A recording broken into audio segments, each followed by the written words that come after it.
तो दोस्तों आज मैं एक्सप्लेनेशन करने वाला हूँ हाल ही में रिलीज हुई एक इंडोनेशियन हॉरर मूवी को जिसका नाम है प्रजेंजियन गायब। दोस्तों ये मूवी काफ़ी इंटरेस्टिंग और काफ़ी बढ़िया है जो आपको देखने में काफ़ी मजा आने वाला है। दोस्तों आई रिक्वेस्ट यू कि वीडियो को एंड तक देखना।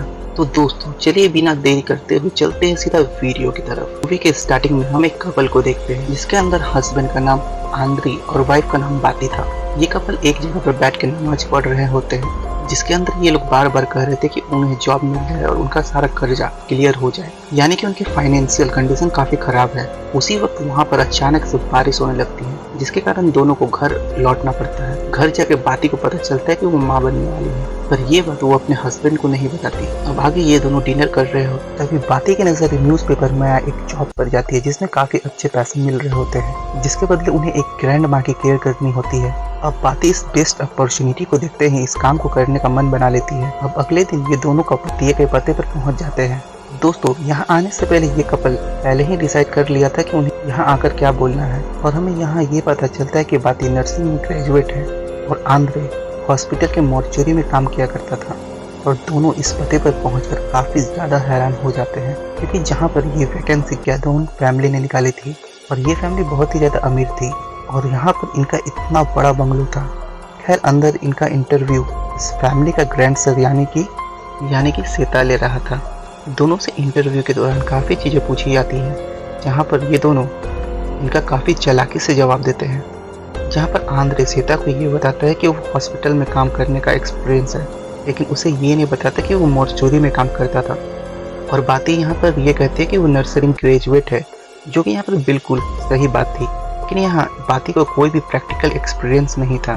खैर यहाँ पर ये दोनों कॉन्फिडेंस से जवाब देते हैं और श्वेता को उनका नेचर काफ़ी अच्छा लगता है, जिसके बाद उन्हें ग्रैंड माँ की केयर के लिए रख दिया जाता है। अब यहाँ पर इन्हें बंगलों में रहने के लिए एक बड़ा सा रूम दे दिया जाता है जो कि इनके लिए बिल्कुल अनएक्सपेक्टेड था, लेकिन ये दोनों यहाँ पर बहुत खुश हो जाते हैं। जिसके बाद श्वेता इन्हें बंगले के फार्म गार्डन सब कुछ के बारे में बताता है और अंत में अपनी ग्रैंड माँ दासा से मिलवाता है। और यहाँ पर दासा का ही इन दोनों को ख्याल रखना था। अब अगली सुबह सभी को हम गार्डन में देखते हैं। यहाँ पर एक तेजो नाम का लड़का आकर दासा को एक मंगोलियन फ्लावर देता है क्योंकि दासा को ये फ्लावर खाना बहुत पसंद था। और यहाँ पर तेजो का यही काम था कि वो हर सुबह आकर फ्लावर इन्हें दे जाए। अब सीता यहाँ पर बाती और आंद्रे को सारा काम समझाकर अपने काम के लिए निकल जाता है। यहाँ पर श्वेता मोस्टली अपने काम के लिए बाहर ही रहा करता था, इसलिए यहाँ पर उन्हें केयर टेकर चाहिए था। अब अगले सीन में हम बाती को दासा को खाना खिलाते हुए देखते हैं, पर उसी वक्त दासा स्पून को नीचे फेंक देती है और स्पून को उठाने के लिए बाती जैसे ही बेड के नीचे देखती है उसे वहाँ पर कई सारे कैंडल फ्लावर एक प्लेट में रखे हुए दिखाई देते हैं।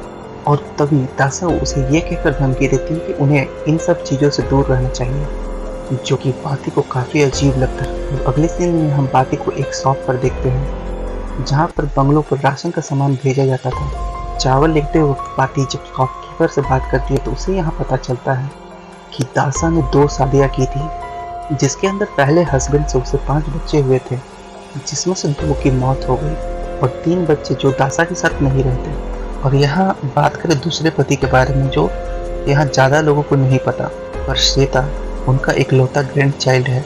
यहाँ पर शॉपकीपर बोलता है दासा के बारे में ऐसा भी कहा जाता है कि उन्हें काला जादू आता है और वो अपने समय में इसे परफॉर्म भी किया था।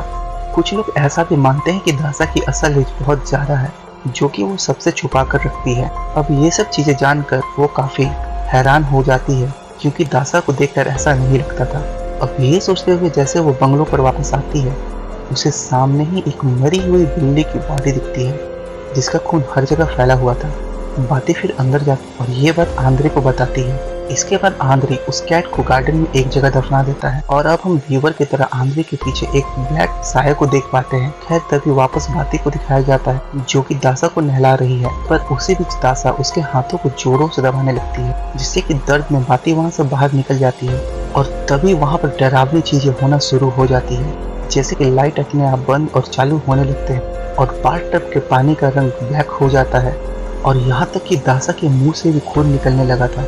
जिसके अगले ही पर हम दासा पर एक काफी डरावनी सी स्पिरिट को देख पाते हैं, जिसको देखकर दासा बहुत डर जाती है और चिल्लाने लगती है। तभी आंद्री आकर उन्हें वहां से निकालता है, जिसके बाद दोनों ही अपने काम में फिर से लग जाते हैं। इसी बीच दासा के ऊपर फिर से एक स्पिरिट अटैक करती है जिससे उनकी मौत हो जाती है। अब जैसे ही दोनों को ये बात पता चलती है, दोनों बिल्कुल शॉक में चले जाते हैं क्योंकि ये सब बहुत सडनली हुआ था। जिसके बाद आंद्रे यहाँ से भागने का फैसला करता है, ये सोचकर कि पुलिस ऑफिसर उन्हें ही दासा के मौत का जिम्मेदार नहीं बताए। लेकिन बात ही उसे ये समझाकर रोक देती है कि यहाँ से भागने से उन पर और काफी ज्यादा शक आएगा।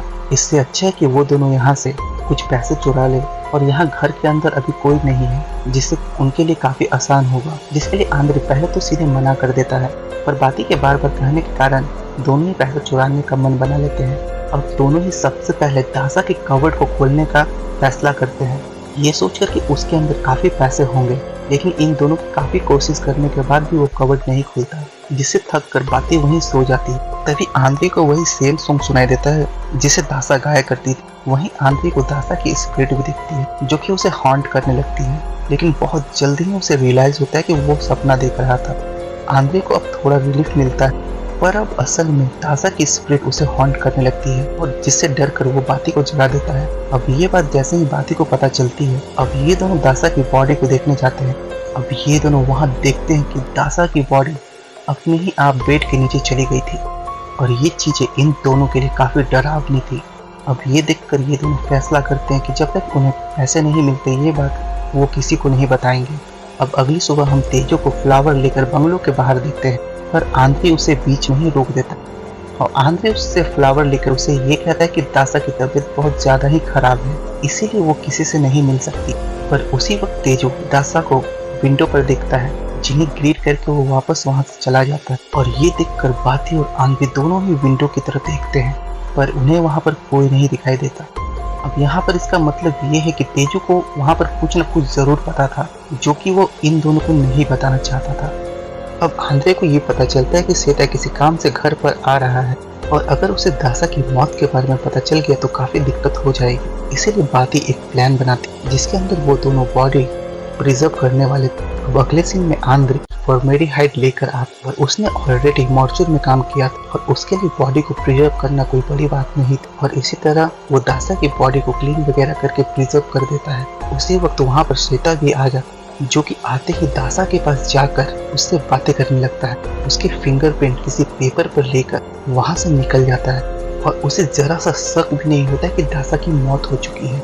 अब ये कपल दासा की बॉडी को व्हील चेयर पर लेकर घर से बाहर आते हैं, ऐसा दिखाने के लिए कि वो अभी जिंदा है और वो धूप लेने के लिए बाहर आई हैं। पर वो जब शॉप के पास पहुंचते हैं, जहाँ पर शॉप ओनर और तेजो दासा के साथ बहुत कैजुअली बात करने लगते हैं, जैसे कि दासा उनके बातों पर रिप्लाई दे रही हो। और देखने में ऐसा लग रहा था कि दासा वहाँ पर खड़े सभी लोगों से बात कर रही है, पर ये चीज बाती और आंद्रे को नहीं दिख रही थी। और घर आकर उन्हें अचानक से ये पता चलता है कि दासा के बेड शीट और पीलो के कवर्स के अंदर काफी पैसे हैं। अब ये दोनों पैसों को लेकर उसी रात वहाँ से भागने का फैसला कर लेते हैं। पर उसके पहले ये होता है कि बाती दासा की बॉडी को डिसरिस्पेक्ट करते हुए उसे चोक करने लगती है और दासा का फेवरेट गाना भी गाने लगती है। और जिसके बाद अचानक से ही वहाँ की लाइट चली जाती है और बाती को दासा की स्पिरिट पजेस कर लेती है। अब आंद्रे दासा के स्पिरिट को वहाँ देखता है तो वहाँ पर वो बेहोश हो जाता है। अब अगली सुबह इन दोनों को होश आता है तो आंद्रे वहाँ से निकलने का फैसला करता है, पर उसके पहले ही बातें उसे रोक लेती है क्योंकि उसने फाइनली दासा के कवर्ड को खोल लिया था। अब ये दोनों कवर्ड के अंदर जाते हैं। वहाँ का नज़ारा देखकर ये दोनों ही हैरान हो जाते हैं क्योंकि अंदर एक सीक्रेट रूम था। तभी दोनों उस रूम के अंदर जाते हैं जहाँ पर आंद्रे को टेबल पर दासा के तीनों बच्चों के फोटो दिखाई देते हैं जो कि अभी भी जिंदा थे। उन्हें वहाँ पर एक पुरानी फोटो मिलती है जहाँ दासा कई लोगों के साथ होती है। अब आंद्रे जैसे ही उस फोटो को टच करता है तो उसे कई सारे स्पिरिट अपने आसपास दिखने लगते हैं जो कि अगले ही पल गायब हो जाती। अब वहाँ पर बाती को एक सेफ दिखाई देती जिसे वो खोलने की कोशिश करती, ये सोचकर कि उसके अंदर काफी सारे पैसे होंगे, पर वो सेफ नहीं खुलता। तभी दोनों को ऊपर से किसी के चलने की आवाज आती, जिसके बाद ये दोनों वहां से बाहर आ जाते हैं। अब वहां से निकलते ही उनके सामने नवा खड़ी होती जो कि दासा की ही बेटी थी। और नवा इन दोनों को उस सीक्रेट रूम के अंदर देखा था, पर इनसे कोई भी सवाल नहीं पूछती। उसके बाद नवा दासा से बात करने लगती है जैसे कि वो जिंदा हो। अब आंद्रे कुछ जरूरी सामान लेने शॉप पर जाता है और शॉप पर वो फोटो सभी को दिखाता है, जहाँ पर शॉपकीपर उसे कहती है कि ये रूमर सच है कि दासा के बहुत सारे बच्चे थे और यहाँ पर ऐसा कहा जाता है कि दासा के हर बर्थडे पर उसके एक बच्चे की मौत हो जाती है। अब यहाँ पर एक अजीब बात होती है कि आंद्रे वहाँ पर ये गौर करता है कि दासा ने अपने बच्चों का नाम नंबर्स के ऊपर लिखा हुआ, जैसे कि नवा नवा का मतलब 99 और सेता जिसे मूवी में सप्ताह भी कहा गया उसका मतलब 100 होता है। और यहाँ पर उसे ये भी पता चलता कि अगले दिन दासा का बर्थडे है, लेकिन उसकी तो मौत पहले ही हो चुकी है। वो घर आकर ये सब बात वो बाती को बताता है और कहता है कि हमें यहाँ से जल्दी निकलना चाहिए क्योंकि यहाँ पर चीजें बहुत ही अजीब है। लेकिन बाती यहाँ पर कहती है कि उसे डीमन या स्पिरिट से ज्यादा करीबी से डर लगता है और वो पैसे लिए बिना वहाँ से नहीं जाएगी। अब बाती रात में उस सेफ को वापस खोलने जाती है, जिसके दौरान हम उसके पीछे दासा के स्पिरिट को फिर से देखते हैं। दूसरी तरफ आंद्रे को बाती रात में अकेले कहीं जाते हुए दिखाई देती, जिसका पीछा करने के बाद उसे आंद्रे को बाती एक कॉर्नर में रोते हुए दिखाई देती। पर आंद्रे जैसे ही उसके पास जाता है वो बाती नहीं बल्कि दूसरी स्पिरिट निकलती है, जिसको देखते ही आंद्रे वहीं पर बेहोश हो जाता है। इस सीन को देखकर हम ये जान पाते हैं कि यहाँ पर एक नहीं बल्कि मल्टीपल स्पिरिट मौजूद है। अगली सुबह श्वेता वहाँ पर वापस आती, वहाँ पर आंद्रे को वो फ्लोर पर बेहोश पड़ा दिखाई देता है।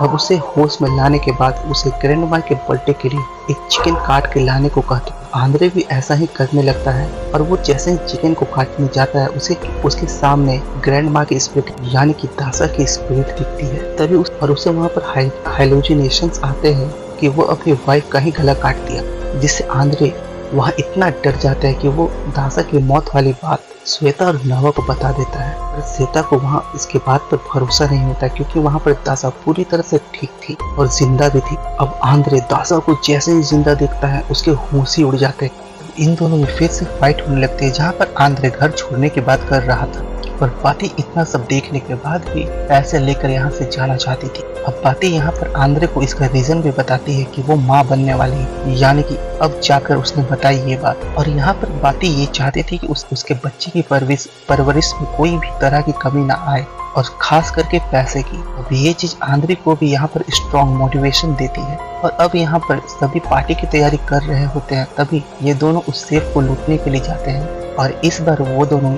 उस सेफ को खोल भी लेते हैं। और यहाँ पर ये दोनों को उस सेफ में बहुत सारे गोल्ड और सोने की ईंटें भी मिलती है और इन चीजों को वो दोनों यहाँ से चुरा कर भागने लगते हैं। अब यहाँ पर आंद्रे जैसे ही रूम से बाहर आता उसे एक स्पिरिट खींच लेती और गेट को लॉक करके आंद्रे को टॉर्चर करने लगती है, जिसके बाद आंद्रे वहीं पर बेहोश हो जाता है और फिर वहाँ पर रूम का गेट खुलता है। बाती अंदर जाकर आंद्रे को किसी तरह उठाती है और गोल्ड लेकर वहाँ से बाहर निकलने लगती है, जिसके बाद अचानक से दोनों ही घोस्ट डायमेंशन में चले जाते हैं। यहाँ पर उन्हें कई सारे स्पिरिट दिखती हैं जिनके बीच में दासा बैठी हुई होती है और यहाँ पर स्पिरिट वो दोनों को यहीं रोकने की कोशिश करती है, लेकिन आंद्रे किसी तरह बाती को गोल्ड के सहित वहाँ से निकाल देता है। पर अब आंद्रे वहीं फंस जाता है और बाती सीधे ही उस गोल्ड को लेकर बाहर आ जाती है। और यहाँ पर बाती गोल्ड लेकर जा ही रही होती है, उसे अपने हस्बैंड के साथ बिताए हुए काफी सारे लम्हे याद आने लगते हैं। और दोस्तों ये काफी इमोशनल सीन भी होता है